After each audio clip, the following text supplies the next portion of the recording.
Let's dive into the overarching concepts that one must understand in order to create a resume.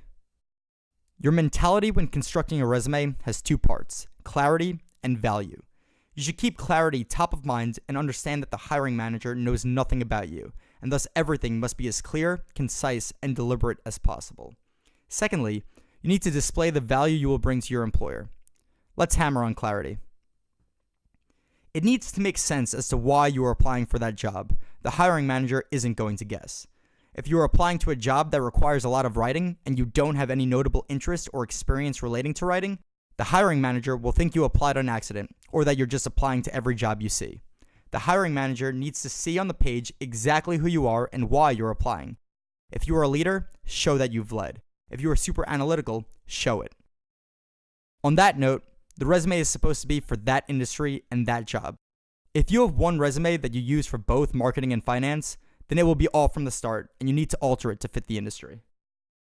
In this section, I'll go into the best way to gather all the data needed to create your resume.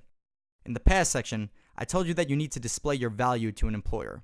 However, you might not be sure what they consider valuable. Essentially, it means that you will be able to perform the tasks at hand and thrive in the company's specific environment.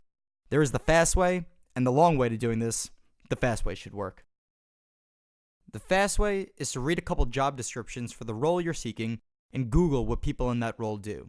These 10 minutes should be enough to know what technical abilities and characteristics are generally required for that industry.